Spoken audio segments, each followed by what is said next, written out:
Si yo le preguntara a alguno de ustedes, ¿quién es usted? No lo voy a hacer audiblemente, pero uno empezaría a hablar de, bueno, quizás empiece a hablar de su profesión. Si yo te pregunto, bueno, ¿quién eres tú? Tú hablarías, no sé, de tu profesión, de tu nacionalidad. ¿Qué más empieza uno a decir cuando le preguntan quién es usted? ¿Qué dice uno? Nacionalidad, trabajo, ¿qué más? ¿No oí? El rol, como esto es lo que hago, soy papá, soy mamá, ¿qué más? Como mis habilidades, sé cocinar, sé bailar, qué sé yo, sé hacer algo, ¿cierto? Mucha atención a lo que le voy a decir, porque usted no es lo que piensa que es, usted es lo que piensa que es. Yo sé que suena medio trabalengua, esa es la idea, pero se lo voy a decir otra vez. Usted no es lo que piensa que es, usted es lo que piensa.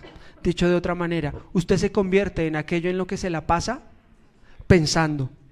Puede que usted diga, no, yo soy ingeniero, tengo una maestría, tengo un doctorado, yo soy mamá, yo soy papá, yo soy músico, yo soy predicador.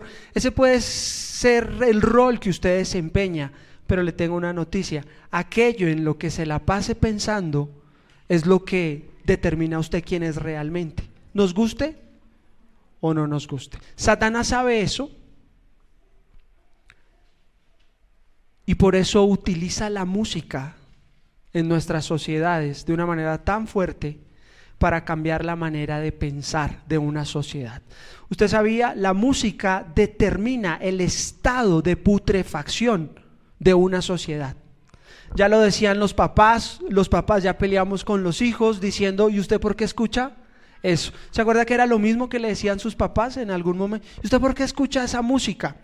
Porque de alguna manera cuando la letra tiene música, no solo es el ritmo, porque a veces uno dice, no, es que yo no lo escucho por lo que dice, yo lo escucho por el ritmo, por el ritmo, yo lo escucho es por ese ritmo pegajoso. Y se da cuenta que hay canciones que tienen letra mala, pero el ritmo es tan pegajoso que usted termina cantando, soy un hombre soltero, no tengo, ¿cierto? Porque el sonsonete está diseñado para eso. Satanás lo sabe y utiliza la música para generar toda una perversión en el pensamiento, porque él sabe una cosa: aquello que tenga tu mente controlará tu vida. Aquello que tenga tu mente va a controlar tu vida, para bien o para mal. Entonces le vuelvo a preguntar, ¿y tú quién eres? Y no espero que me responda diciendo su rol. Si te pregunto tú quién eres, tu respuesta es, en esto me la paso pensando. Porque aquello en lo que te la pases pensando, lo que tiene tu mente, tiene tu vida. Filipenses capítulo 2 es escrito por Pablo, es un pasaje hermoso.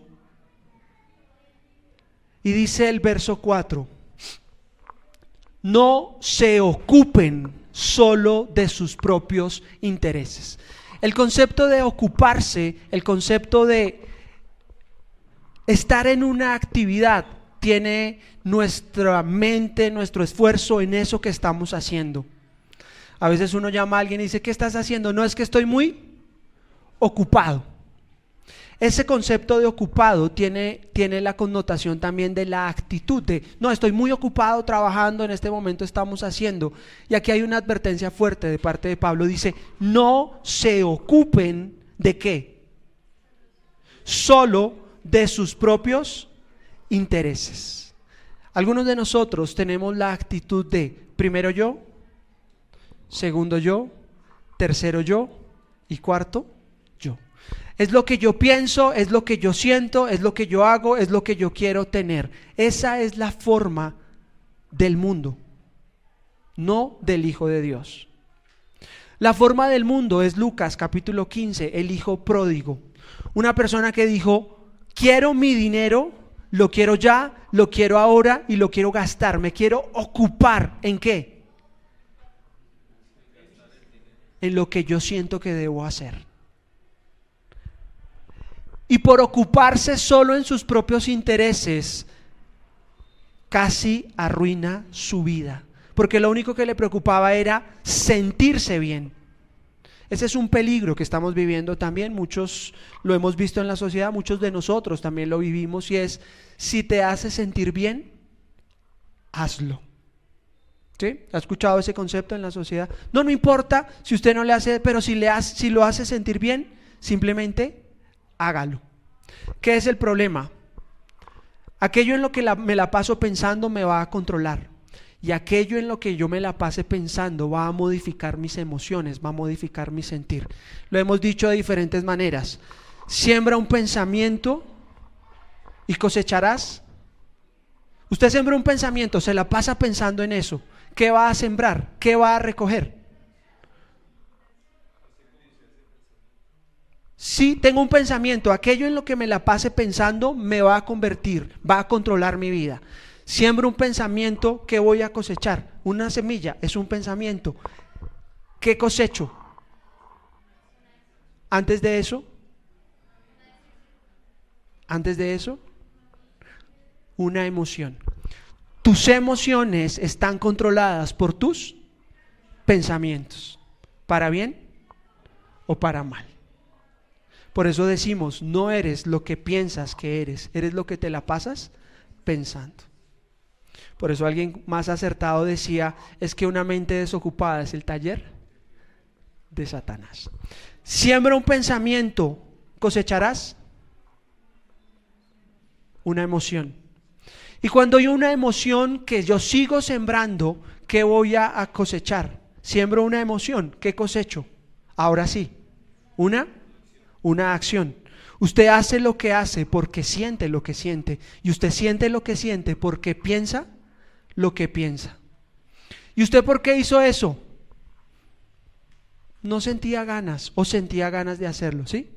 ¿Por qué lo hiciste? Porque me dio la gana. Cuando están hablando de eso, están hablando de un sentir, pero un sentir que está condicionado por un pensamiento. Y siembras una acción durante el transcurso de tu vida, una acción repetitiva, y siembras una acción que vas a cosechar, un hábito. Y cuando has sembrado un hábito durante toda tu vida, has cosechado o vas a recoger un carácter. El carácter se forma de los hábitos del día a día. Mis compromisos definen mi carácter. Y si lo hago todas las veces, para bien o para mal, formará mi carácter. Y cuando he sembrado un carácter durante mucho tiempo, al final, ¿qué tengo? Mi destino en esta tierra, para bien o para mal. ¿Y dónde empezó todo? En un pensamiento. Por eso la Biblia en repetidas ocasiones nos dice, no se conformen a este mundo, sino transformen su manera de pensar. Porque cuando usted cambió su manera de pensar, condicionó su emoción, condicionó su acción, modificó su hábito y llegó a un destino. Es lo que dice la Biblia, Romanos capítulo 12. Y aquí Pablo nos está diciendo, no se ocupen solo de sus propios intereses. Y entonces quisiera preguntar, ¿por qué solo nos ocupamos de nuestros intereses, no de los demás? Porque pensamos solo en nosotros, porque pensamos que yo soy lo más importante. En Colombia tenemos un dicho para eso, nos creemos la Coca-Cola del desierto, la última Coca-Cola del desierto, o sea, primero yo, segundo yo, tercero yo. Y dice, sino también procuren interesarse.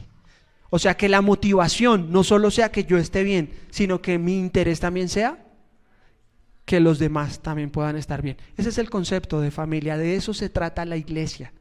Porque puede ser que usted haya venido a este lugar y dice, bueno, voy a ir, y es como la gasolinera espiritual, ¿sí? El carro está marcando en rojo, ¿y usted qué hace? Corra para la gasolinera y entonces dice 5, 4, 10, no sé, 8 galones de extra. 2 por 8, 16, 160. Listo, ya, me voy lleno, me fui. Y a veces vemos la iglesia de esa manera, como voy a ir para que la alabanza me anime, la predicación me inspire, recargar la semana y en 8 días nos vemos. Estás pensando solo en ti. Y por eso dice la Biblia, no se ocupen solo de sus propios intereses, sino de los demás. No solo a pensar en mí, sino a decir, bueno, ¿y cómo están mis hermanos? cómo los bendigo, una palabra de ánimo, cómo los aliento a perseverar. Oiga, esta semana no vi a tal persona, ¿cómo la llamo? ¿Estamos? Y dice, tengan la misma actitud. ¿De quién? De Cristo Jesús. ¿Qué es la actitud? ¿Es un pensamiento? Es mucho más que un pensamiento. La actitud ya empieza a reflejar una emoción con una forma correcta de ver. Y entonces hablemos de eso. Tu actitud, mi actitud, es como la que tuvo Cristo Jesús. Porque muchas veces no es lo que se dice, sino la actitud con la que se dice que estamos hablando, ¿cierto? Y la Biblia nos insta, si no se llevó nada más el día de hoy de este espacio, llévese esto. Su voluntad, la voluntad del Padre revelada para nosotros, es que no solo tengamos la mente de Cristo, sino que tengamos la actitud de Cristo. Usted no puede juzgar la actitud ni la motivación de otro, pero usted sí conoce su actitud. Usted sabe cuál es la motivación de usted. ¿Sí o no? Una motivación puede ser errada, motivada por la envidia. Voy a trabajar para que los demás se den cuenta que yo sí soy. ¿Eso es una buena o una mala actitud? Mala. Usted puede tener la actitud de compararse. Y si esa es la forma en la que usted vive, le pido por amor a Dios y por amor a su alma, deje de compararse con los demás. Porque cada vez que usted se compara, está pecando. Y lo he dicho varias veces, si se compara con el mejor, y usted dice, no, es que ese es el mejor y me comparé con él, me medí con él, ¿qué siento en mi corazón? Frustración, y digo, no, ese es más grande, y entonces me siento mal, y yo digo, no, pobrecito yo, mi valor. Y cuando se compara, que es pecado en todos los casos, con alguien aparentemente inferior, ¿usted cómo se siente? Orgulloso, y dice, es que yo sí, es que yo lo que estoy, es que yo no soy. Es la misma actitud del fariseo cuando fue al templo, ¿se acuerda?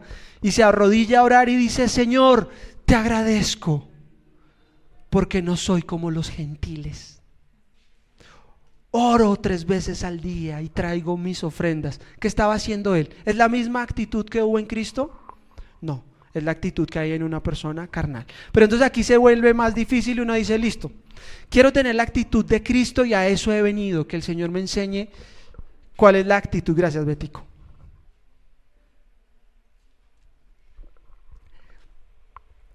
Hemos venido a este lugar para estudiar la palabra y decir, listo, Dios va a modificar mis pensamientos. Dios quiere para que yo modifique mi actitud, que cambie mi manera de pensar. Porque Él sabe una cosa, una vez yo modifique y tenga la actitud de Cristo, ¿qué va a pasar? Mis acciones serán como las de Cristo. Y una vez mis acciones sean como las de Cristo, ¿qué será lo siguiente? Mis hábitos serán como los de Cristo. Y cuando tenga hábitos como los de Cristo, tendré el carácter de Cristo. Y cuando tenga el carácter de Cristo, ¿qué voy a tener? Un destino en esta tierra. Amén.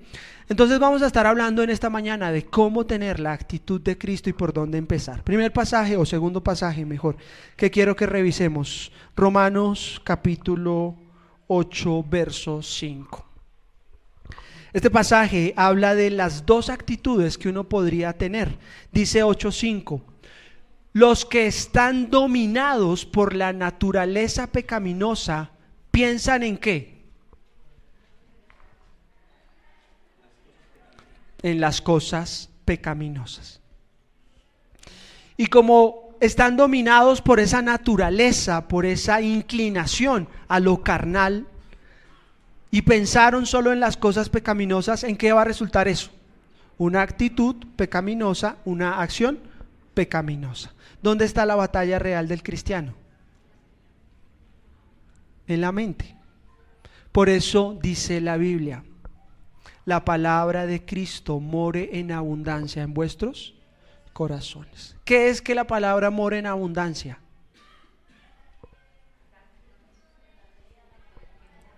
¿Qué significa que la palabra de Cristo more en abundancia? Que yo me la paso pensando en ¿qué? En cómo obedecer. El salmista decía algo más bonito, lo decía de una mejor forma. En mi corazón he guardado tus dichos para no pecar contra ti. Aquí no hay fórmula secreta, aquí el ejercicio es a la antigua, memorizar. Bienaventurado el varón que no anduvo en consejo de malos en la naturaleza pecaminosa, ni en silla de escarnecedores se ha sentado, sino que en la ley de Jehová, en su palabra, está su delicia. Y en ella, ¿qué hace? Medita de día y de noche. Será como árbol plantado junto a corrientes de aguas, que da su fruto a su tiempo y su hoja no cae. Amado, amada, es mi oración y es mi deseo que seas una persona fructífera para la gloria de Dios. Es mi deseo.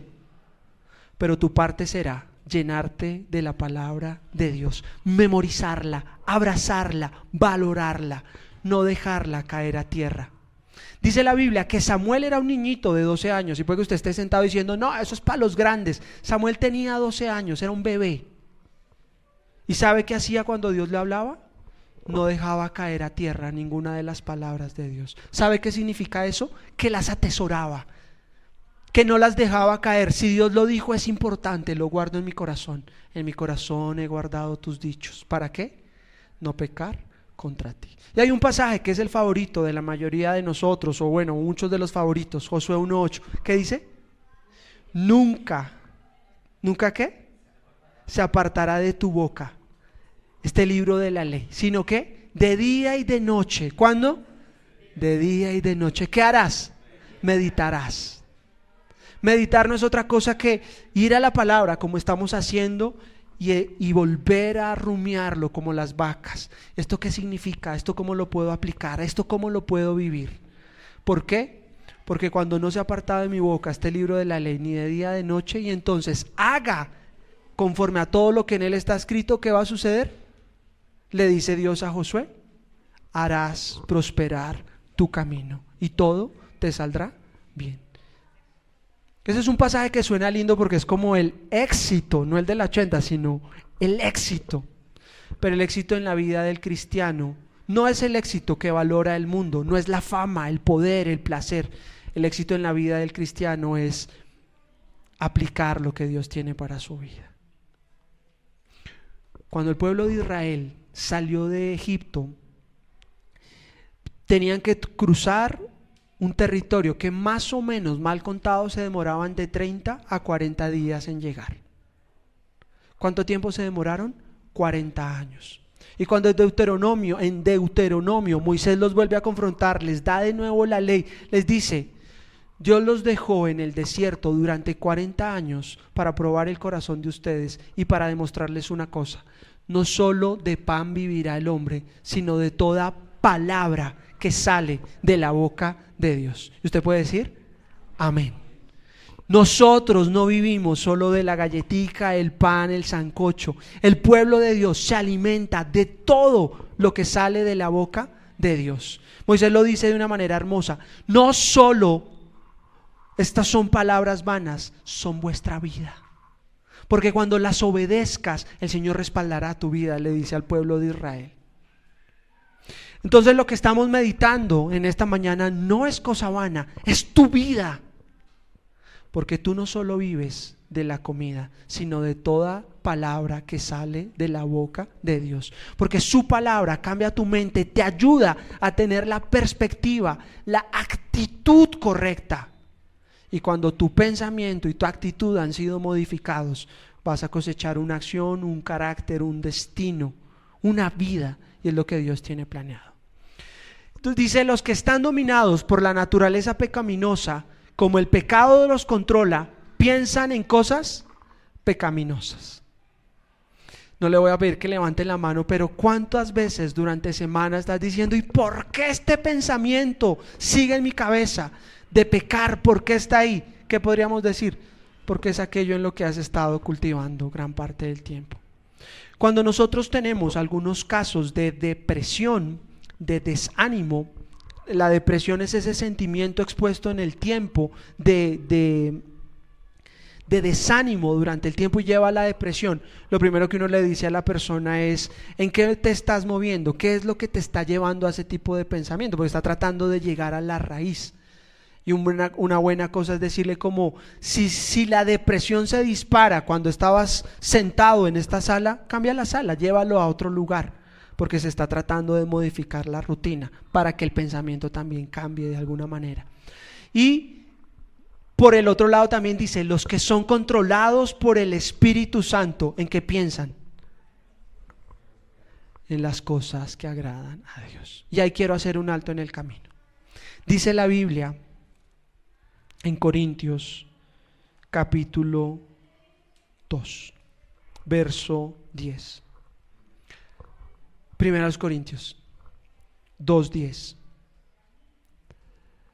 Yo sé que usted puede estar ahí sentado y diciendo, bueno, pero no estoy entendiendo mucho. Bueno, la misma Biblia lo dice, que el espiritual entiende las cosas del espíritu, pero el carnal no entiende las cosas del espíritu, porque hay que discernirlas espiritualmente.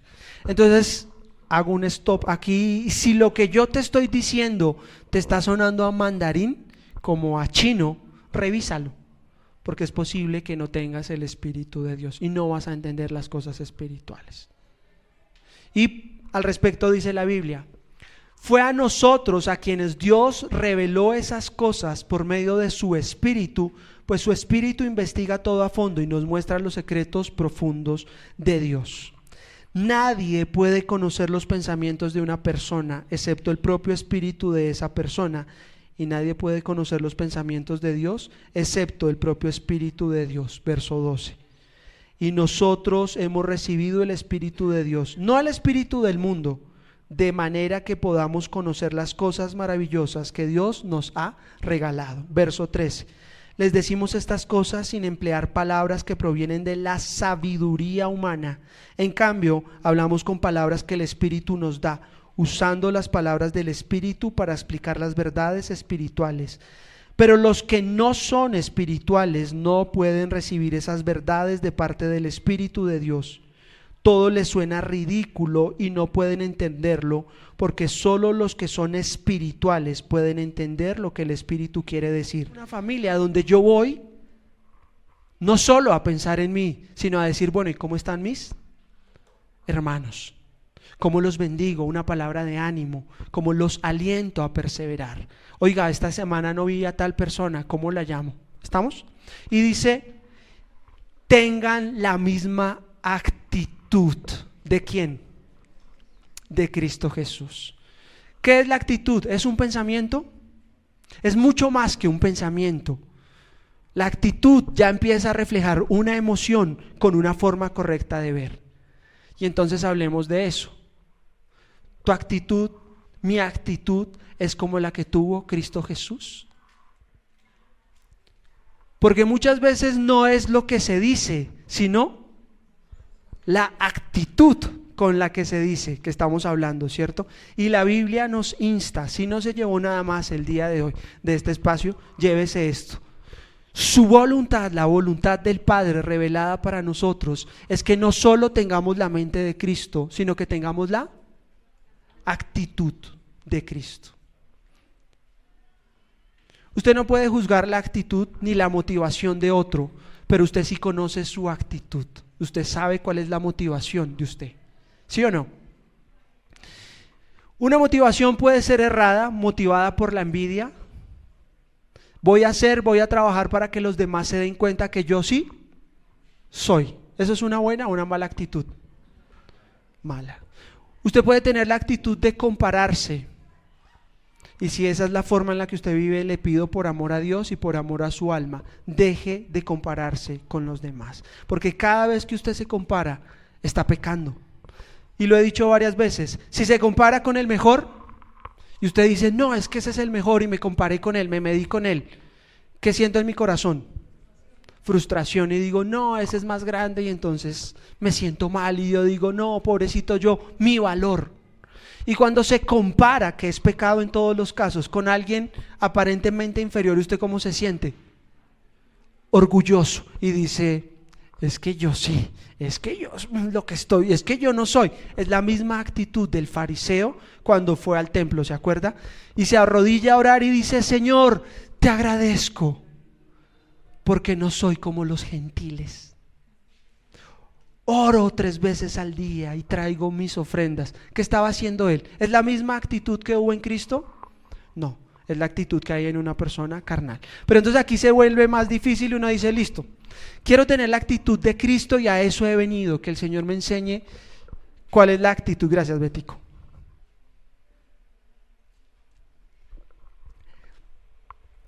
Hemos venido a este lugar para estudiar la palabra y decir, listo, Dios va a modificar mis pensamientos.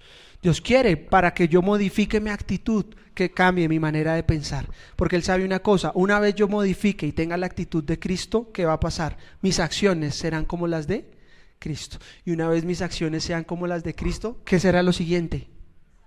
Mis hábitos serán como los de Cristo. Y cuando tenga hábitos como los de Cristo, tendré el carácter de Cristo. Y cuando tenga el carácter de Cristo, ¿qué voy a tener?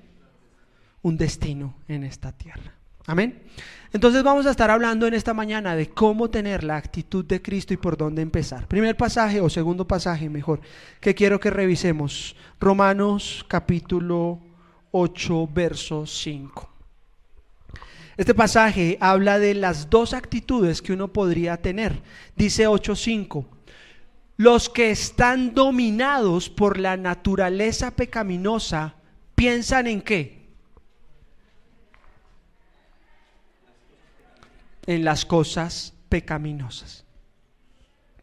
Y como están dominados por esa naturaleza, por esa inclinación a lo carnal, y pensaron solo en las cosas pecaminosas, ¿en qué va a resultar eso?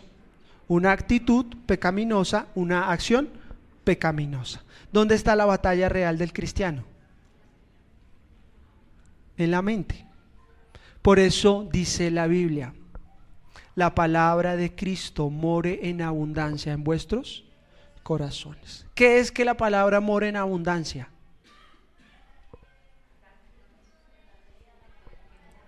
¿Qué significa que la palabra de Cristo more en abundancia? Que yo me la paso pensando ¿en qué?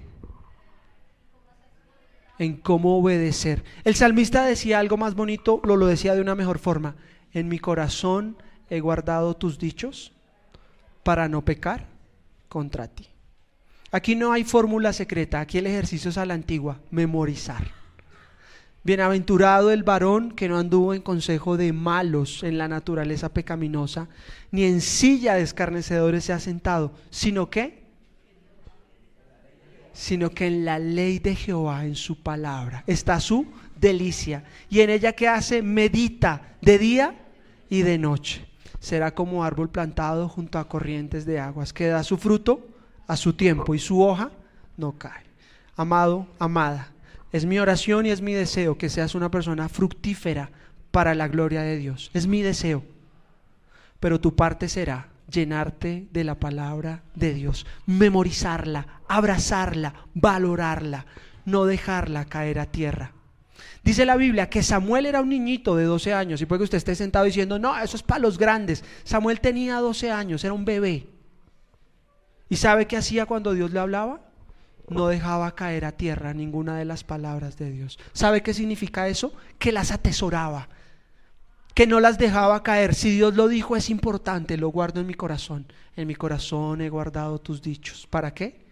No pecar contra ti. Y hay un pasaje que es el favorito de la mayoría de nosotros, o bueno, muchos de los favoritos, Josué 1:8, ¿qué dice? Nunca ¿qué? Se apartará de tu boca este libro de la ley, sino que de día y de noche. ¿Cuándo? De día y de noche. ¿Qué harás? Meditarás. Meditar no es otra cosa que ir a la palabra como estamos haciendo y volver a rumiarlo como las vacas. ¿Esto qué significa? ¿Esto cómo lo puedo aplicar? ¿Esto cómo lo puedo vivir? ¿Por qué? Porque cuando no se ha apartado de mi boca este libro de la ley ni de día ni de noche, y entonces haga conforme a todo lo que en él está escrito, ¿qué va a suceder? Le dice Dios a Josué, harás prosperar tu camino y todo te saldrá bien. Ese es un pasaje que suena lindo porque es como el éxito, no el del 80, sino el éxito. Pero el éxito en la vida del cristiano no es el éxito que valora el mundo, no es la fama, el poder, el placer. El éxito en la vida del cristiano es aplicar lo que Dios tiene para su vida. Cuando el pueblo de Israel salió de Egipto, tenían que cruzar un territorio que más o menos, mal contado, se demoraban de 30 a 40 días en llegar. ¿Cuánto tiempo se demoraron? 40 años. Y cuando en Deuteronomio, Moisés los vuelve a confrontar, les da de nuevo la ley, les dice: Dios los dejó en el desierto durante 40 años para probar el corazón de ustedes y para demostrarles una cosa: no solo de pan vivirá el hombre, sino de toda palabra que sale de la boca de Dios. ¿Y usted puede decir? Amén. Nosotros no vivimos solo de la galletica, el pan, el sancocho. El pueblo de Dios se alimenta de todo lo que sale de la boca de Dios. Moisés lo dice de una manera hermosa: no solo estas son palabras vanas, son vuestra vida. Porque cuando las obedezcas, el Señor respaldará tu vida, le dice al pueblo de Israel.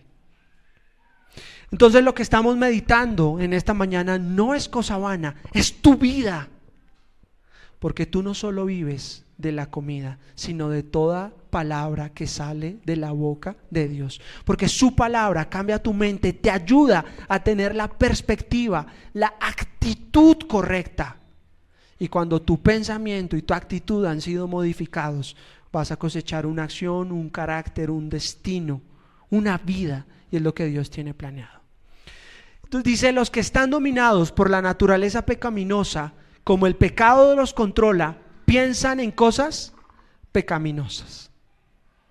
No le voy a pedir que levante la mano, pero ¿cuántas veces durante semana estás diciendo: ¿y por qué este pensamiento sigue en mi cabeza de pecar? ¿Por qué está ahí? ¿Qué podríamos decir?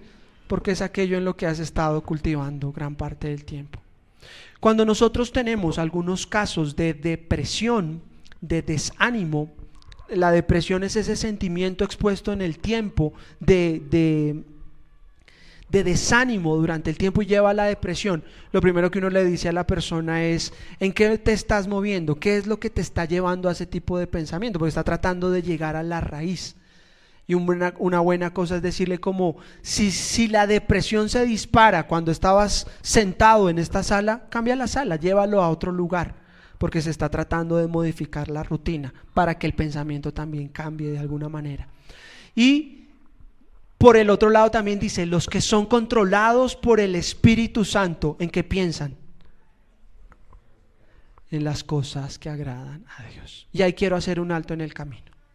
Dice la Biblia en Corintios capítulo 2, verso 10.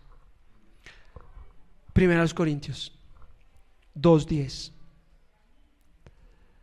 Yo sé que usted puede estar ahí sentado y diciendo: bueno, pero no estoy entendiendo mucho. Bueno, la misma Biblia lo dice, que el espiritual entiende las cosas del espíritu, pero el carnal no entiende las cosas del espíritu, porque hay que discernirlas espiritualmente.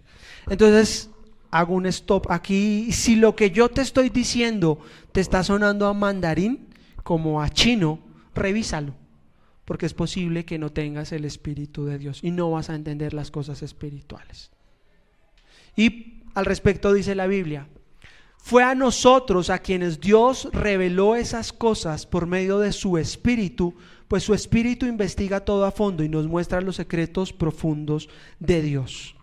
Nadie puede conocer los pensamientos de una persona excepto el propio Espíritu de esa persona. Y nadie puede conocer los pensamientos de Dios excepto el propio Espíritu de Dios. Verso 12. Y nosotros hemos recibido el Espíritu de Dios, no el espíritu del mundo, de manera que podamos conocer las cosas maravillosas que Dios nos ha regalado. Verso 13. Les decimos estas cosas sin emplear palabras que provienen de la sabiduría humana. En cambio, hablamos con palabras que el Espíritu nos da, usando las palabras del Espíritu para explicar las verdades espirituales. Pero los que no son espirituales no pueden recibir esas verdades de parte del Espíritu de Dios. Todo les suena ridículo y no pueden entenderlo, porque solo los que son espirituales pueden entender lo que el Espíritu quiere decir. Pueden evaluar todas las cosas, pero ellos mismos no pueden ser evaluados por otros. Pues ¿quién puede conocer los pensamientos del Señor? Esa es una buena pregunta. ¿Quién sabe lo suficiente para enseñarle a Él? Usted puede responder ahí: ¿quién sabe lo suficiente para enseñarle a Dios? Nadie. pero nosotros entendemos estas cosas porque tenemos la mente de Cristo. Este es un pasaje maravilloso, es un pasaje hermoso para recordar en esta mañana. Si yo quiero cambiar mi actitud, debo empezar a recordar que primero, la forma correcta o bíblica de cambiar mi actitud es: necesito la mente de Cristo guiada por el poder del Espíritu Santo para vivir la vida que Dios tiene planeada para mí. Pero la mente de Cristo también debe alimentarse de la palabra de Cristo. ¿No le parece maravilloso? De pronto usted dice: no, ¿y cómo hago? ¿Y cómo lo voy a hacer? Y esta lucha. Querido, querida, ¿naciste de nuevo? ¿Tienes el Espíritu? Tienes la mente de Cristo. Cuando Quique estaba hablando hoy sobre la alabanza, hablaba del huerto del Edén. Y lo que pasó en el huerto del Edén es que Dios creó a Adán y Eva a su imagen. Y cuando Adán y Eva pecaron, ¿qué pasó con la imagen de Dios? Se perdió. Por eso Cristo tiene que venir a mostrarnos el camino, pero Cristo viene a restaurar la imagen de Dios. ¿Y cómo se restaura? En la mente. Con la mente de Cristo. Y no solo restaura la mente, dice la Biblia: la palabra de Cristo mora en abundancia en vuestro corazón, sino que también restaura nuestras emociones. Haya pues en vosotros, el pasaje con el que iniciamos, ¿el qué? El mismo sentir que hubo también en Cristo. No solo mi mente está interesado en que sea cambiada, Dios no solo se interesa en mi mente, en mi actitud, en mi corazón, en mis emociones. Pero si cambió mi mente y mis emociones, ¿qué está cambiando al final? Mis acciones. Por eso dice la Biblia: y todo lo que hagáis, hacedlo de corazón como para el Señor y no para los hombres. ¿Sabe cómo se llama eso? Restauración. Dios restaurando nuestra mente, restaurando, sanando nuestras emociones, y Dios dándonos la fuerza para vivir en la vida que Él tiene planeada para nosotros. ¿No le parece lindo poder escuchar eso en esta mañana, comenzando la semana? No tienes que luchar en tus fuerzas, tienes la mente de Cristo. La actitud de Cristo que debe estar en tu corazón debe ser guiada por el poder del Espíritu. Y eso te dará la fuerza de una manera natural para llevarlo a las acciones. Pero nosotros entendemos estas cosas porque tenemos ¿qué? La mente de Cristo. Hagamos un alto en el camino y piénsalo ahí. Primero, ¿eres consciente que tienes la mente de Cristo? Porque es posible que para alguien en este lugar diga: nunca había escuchado eso, me suena loco, no estoy entendiendo nada de lo que este está diciendo. Eso también puede estar pasando. Y entonces uno debería preguntar: claro, las cosas espirituales se disciernen espiritual. Segundo, tengo la mente de Cristo, tengo que alimentar la mente de Cristo. Tercero, ¿por qué siento lo que siento? ¿Y cuál podría ser la respuesta? ¿Por qué sientes lo que sientes? Ánimo, desánimo, depresión. Y la respuesta está en: ¿por qué sientes lo que sientes? Porque piensas lo que piensas. ¿Por qué actúas como actúas? Es que yo estoy luchando con esto. Claro, porque puede ser que tus pensamientos solo sean carnales. Tip, y ya se lo dije hace un momento: no somos una iglesia de la lista de no, ¿cierto? Usted nunca nos va a escuchar, y este no será un sitio donde le decimos: no escuche, no mire, no diga. Eso crea inmaduros espirituales. Pero le doy un tip que tengo que aplicar en mi propia vida: discierna muy bien aquello que escucha, discierna muy bien aquello que oye, discierna muy bien aquello que ve, porque luego que ha entrado en su cabeza modificará su pensamiento y lo llevará a una emoción y a una acción. Usted dice: ay, pero también es extremista, eso no es tan grave. ¿No es tan grave? Un solo segundo en el supertazón, ¿sabe cuánto vale? ¿Sí saben qué es el supertazón? El supertazón es el evento más publicitado a nivel global. Fútbol americano en los Estados Unidos, la gran final, se reúnen los estados y un estado contra el otro estado, o sea, como los ganadores de cada sitio. ¿Sabe cuánto vale un solo segundo de publicidad? Está tasado hoy, un solo segundo, en $3.5 millones.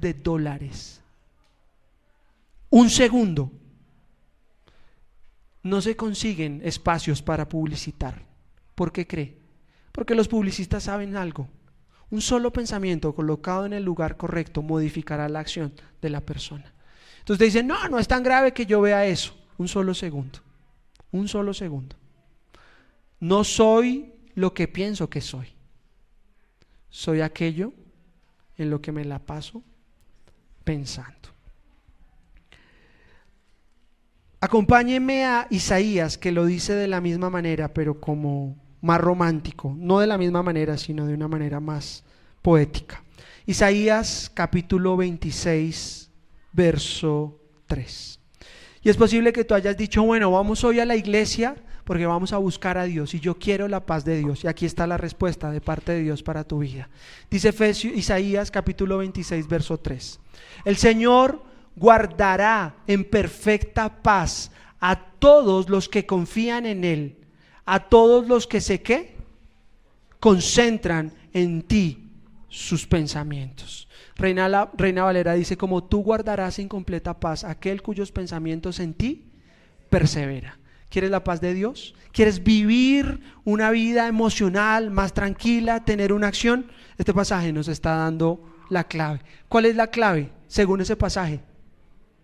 Concentrarme, tener la actitud de ¿qué? Dice, el Señor guardará en completa paz. ¿Alguien quiere eso para su vida? Esto es una promesa. Algunas promesas son solo para Israel, usted lo sabe, pero hay otras promesas que son para su pueblo. Y aquí hay una promesa que tiene una condición. El Señor guardará en completa paz ¿a quién? Aquel cuyos pensamientos ¿en quién? En Dios perseveran. Amén. ¿Quieres experimentar y vivir la paz de Dios? ¿A qué nos tenemos que dedicar esta semana? A perseverar en Dios. Y entonces déjeme darle una tarea para esta semana. Jeremías capítulo 9, verso 23. ¿Está preparado para la tarea? Muy bien. Así dijo Jehová: no se alabe el sabio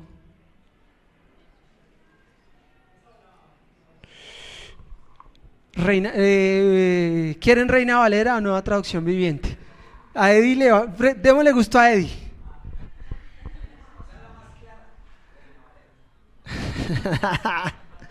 Bueno, amamos la palabra del Señor. Nueva Traducción Viviente. Bueno, esto dice el Señor: no dejen que el sabio se jacte de su sabiduría, o el poderoso de su poder, o el rico de sus riquezas. Verso 24. Pero los que deseen jactarse, que lo hagan solamente en esto: en conocerme verdaderamente y entender que yo soy el Señor, quien demuestra amor inagotable y trae justicia y rectitud a la tierra, y que me deleito en estas cosas. Yo, el Señor, he hablado. Te lo voy a decir de esta manera. No hay una determinación, no hay un pensamiento más importante para tu vida que dedicarte a conocer y a entender a Dios. Puede que hayas dicho, no, mi trabajo es un doctorado, una maestría. No está mal, está bien. ¿Qué es lo que Dios tiene para tu vida? Pero lo que tengo para decirte es la determinación más importante que debes tomar en esta tierra. Determina tu vida a conocer y a entender a Dios. Ese es el propósito de Dios para la humanidad. Hay propósitos generales y este es un propósito general. Juan capítulo 17, verso 3. Y esta es la vida eterna. Y usted me dice, ¿cuál es? Que te conozcan a ti, el único Dios verdadero. ¿Sabe de qué se trata esto? Que usted y yo conozcamos y amemos a nuestro buen Dios. Amén. El Señor lo dice: amarás al Señor tu Dios con todo tu corazón, con toda tu alma, con toda tu mente, y es lo que estamos hablando hoy, y con todas tus fuerzas. Pero te digo algo: no puedes amar bien a quien conoces mal. ¿Cierto? Los que están de novios, los que se van a casar, los que estamos casados, conforme va pasando el tiempo uno dice, yo escogí a esta persona porque me enamoré. Y cuando más tiempo va pasando, más profundo se vuelve este amor. Porque nos conocemos. No puedes amar ni adorar bien a quien conoces mal. Por eso, no sé a qué te dedicas en esta tierra. Todos tenemos alguna profesión. La mía es ingeniero, telecomunicaciones, me dedico a inteligencia artificial. Ese es mi trabajo y también es un trabajo espiritual. Pero eso no me define. ¿Sabe? Quisiera más bien decir, me dedico a conocer a Dios. Me dedico a entender a mi Dios, porque esa es mi vida. En el verso que estábamos leyendo de Jeremías dice, no dejen que el sabio se jacte de su sabiduría. Está hablando de qué tipo de sabiduría. Humana, carnal, diabólica incluso. Esto es muy dado en las universidades, ¿no? Algunos de ustedes saben, por mi trabajo yo tengo que dar algunas conferencias, voy a universidades. Hace unos días estaba en la Universidad Santo Tomás con el equipo de comunicaciones y entonces cuando yo iba a empezar, bueno, y está con nosotros Franklin Salgado, y en las universidades, ¿no? Tiene un estudio y una especialización. Yo decía, sí, esta es la vida de la universidad. Valoran el estudio académico como si eso fuera lo último. Y yo decía, si conocieran Jeremías 9:23, no se alabe el sabio en su propia sabiduría. ¿Sabe por qué? Porque la necedad del mundo es tratar de exponer su sabiduría, que es nada delante de Dios. ¿Qué hace Dios con la sabiduría del mundo? Lo vuelve necedad. Eso no es nada, no significa nada. No sé, algunos de ustedes puede ser que hayan puesto soy alguien en la vida, y tengo dos palabras para decir. Primero, que hayas estudiado no significa que seas sabio. Significa que tienes conocimiento. Porque una cosa es la sabiduría del mundo y el conocimiento del mundo, y otra es la sabiduría de Dios. Y por el otro lado, que no hayas estudiado no significa que seas una mala persona, ni que ese no sea tu valor. ¿Me hago entender? Porque a veces uno dice, no, es que yo hubiera querido tener, tranquilo, no se alabe el sabio en su sabiduría. Nosotros como hijos de Dios no sacamos nuestro valor de lo que hemos estudiado, no sacamos nuestro valor de lo que hemos trabajado. Eso es lo que hace el mundo. Esa es la forma de medirse el mundo. Nosotros sacamos nuestro valor de lo que Dios ha dicho.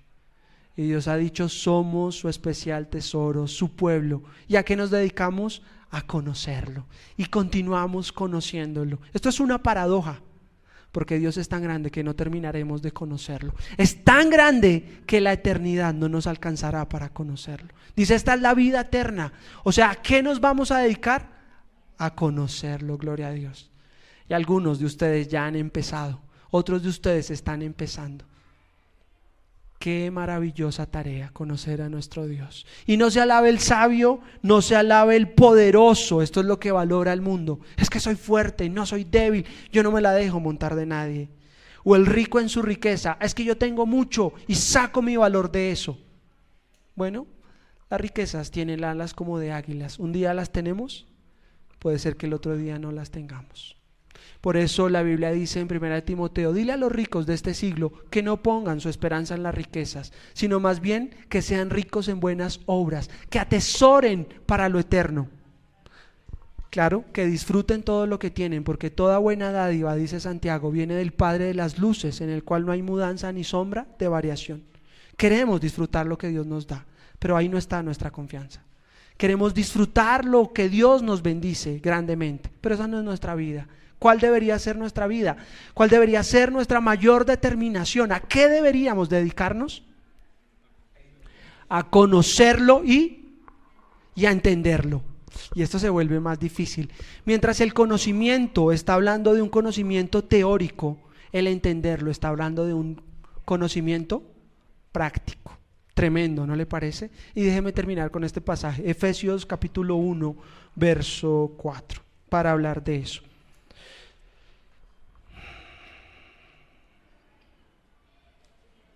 Verso 6. Efesios capítulo 1, verso 6. Tengo versos favoritos y tengo libros favoritos de la Biblia. Y Efesios es mi libro favorito de la Biblia. Me encanta. Cada vez que vuelvo a Efesios vuelvo a decir, no, esto es demasiado hermoso. Mira lo que dice acá. De manera que alabamos a Dios por la abundante gracia que derramó sobre nosotros los que pertenecemos a su Hijo amado. Los que pertenecen a su Hijo amado habla de los que han nacido de nuevo, los que tienen la mente de Cristo, los que entienden las cosas espirituales. Si esto no tuvo mucho sentido para ti, hablemos al final de la reunión y hablemos de eso. De pronto digas, oye, no estoy entendiendo mucho, pero quiero entender eso que estaban hablando. Verso 7. Dios es tan rico en gracia y bondad, que compró nuestra libertad por la sangre de su Hijo y perdonó nuestros pecados. Verso 8. Él desbordó su bondad de toda esa riqueza sobre nosotros, junto con toda la ¿qué? Sabiduría y el entendimiento. El griego que Pablo está utilizando para sabiduría es Sofía. ¿Ha escuchado? Sofía. El amor al conocimiento. Pero ¿qué está sucediendo? Pablo ya no lo usa en el mismo contexto griego de un pensamiento, sino lo está hablando de la sabiduría que proviene de Dios. Cristo es la sabiduría del Padre. Y no sé si entiende la magnitud de esto que le estoy mostrando, pero lo que está sucediendo es que el propósito de Dios es que lo conozcamos y lo entendamos. Y Él dice que con la mente de Cristo nos ha dado toda ¿qué? Sabiduría. La sabiduría es ese conocimiento teórico. ¿De quién? De Él por medio de su palabra. Pero utiliza otra palabra y es entendimiento. Entendimiento es donde viene la palabra fresneo, que es el conocimiento práctico, de donde viene el sentir. Y puede que usted diga, bueno, ¿por qué me está hablando de todo esto? Porque empezamos con Filipenses que decía, haya en vosotros el mismo sentir. Y la forma de modificar es el sentir, es aprovechando y usando lo que Dios nos dio en sus riquezas. Sabiduría por su palabra, pero la inclinación y el anhelo en medio de ese entendimiento. El griego para ese entendimiento es inclinación, que es de donde nosotros sacamos la actitud. ¿Me hago entender? O sea, cuando David estaba orando por su hijo Salomón, le dice al Señor, Padre, inclina el corazón de mi hijo hacia tus cosas. Esa es una oración que usted también debería hacer por sus hijos y es una oración que usted debería también hacer por usted. Porque cuando tenga esa inclinación tendrá el entendimiento que Dios ha pedido a Jeremías, conocerme y entenderme, tener la actitud adecuada.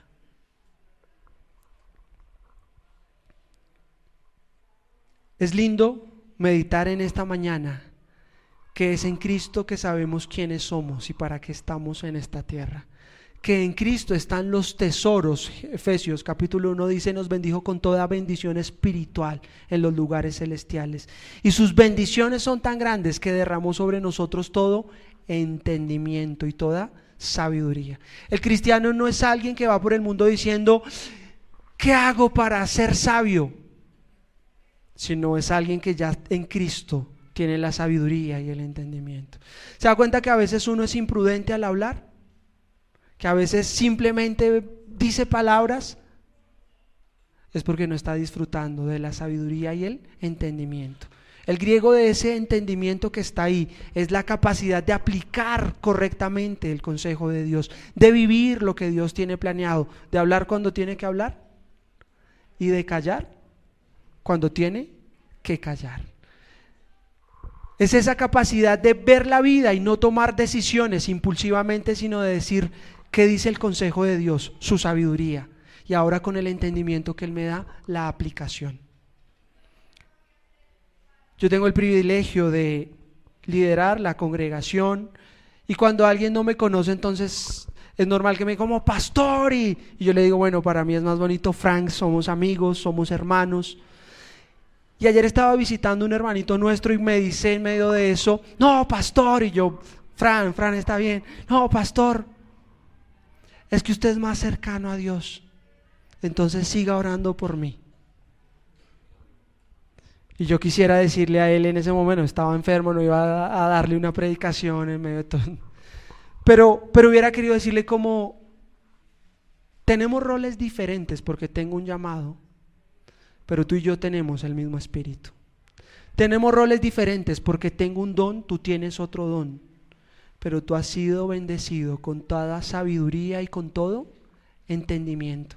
El plan de Dios nunca fue que hubiera un ungido para que Él te comunicaras a Dios por medio de Él.